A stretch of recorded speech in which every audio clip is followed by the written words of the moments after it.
Public পরীক্ষাসমূহ আমাদের দেশে SSC এগুলো সেই সময় হয় এবং ওই সময় আবহাওয়া সঠিক থাকে না। এই সার্বিক বিবেচনায় খুব বেশি উনি যদি দেরি করতে চাইলে ডিসেম্বরের পরে জানুয়ারির মধ্যে হতে পারত, সেটা হয়তো গ্রহণযোগ্য বলে মনে হতো সবার কাছে, কিন্তু তিনি সেটা আমলে নেন নাই।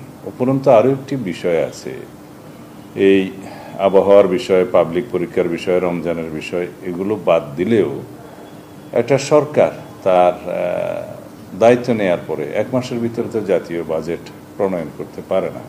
আর আমাদের অনেক বেশি প্রতিশ্রুতি আছে, অনেক বেশি বিষয় বিবেচনায় নিয়ে আমরা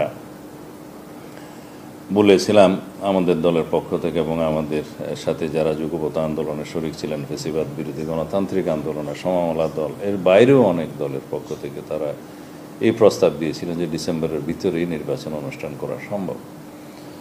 এবং আমরা এই মুহূর্তে আমাদের দলের উচ্চ পর্যায়ে আমাদের স্ট্যান্ডিং কমিটিতে আলোচনা করে বাকি প্রতিক্রিয়া জানানো হবে আমাদের পক্ষ থেকে।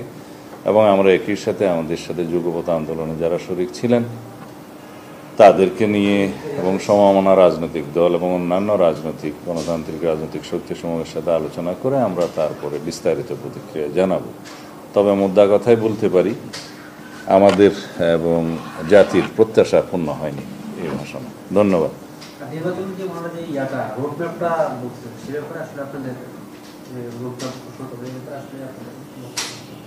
না, নির্বাচনের একটা নির্ধারিত সময় উল্লেখ করার পরে বাকি রুটম্যাপটা ইলেকশন কমিশনের সাথে আলাপ করেই তফসিল ঘোষণার বিষয়টা তারাই ঘোষণা করবেন, এটা স্বাভাবিক।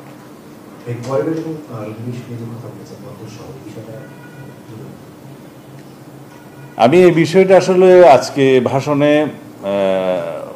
থাকবে সেটা আশা করি নাই আমরা, কারণ বন্দর নিয়ে তিনি যে বক্তব্য রেখেছেন, খুব দীর্ঘ বক্তব্য রেখেছেন, সেই বন্দরের বিষয়ে তিনি এখনো বিদেশিদের হাতে বন্দর ব্যবস্থাপনা ছেড়ে দেওয়ার বিষয়ে বিভিন্নভাবে তার বক্তব্য উপস্থাপন করেছেন, যুক্তি প্রদান করার চেষ্টা করেছেন এবং জনগণের কাছে অ্যাপিলও করেছেন।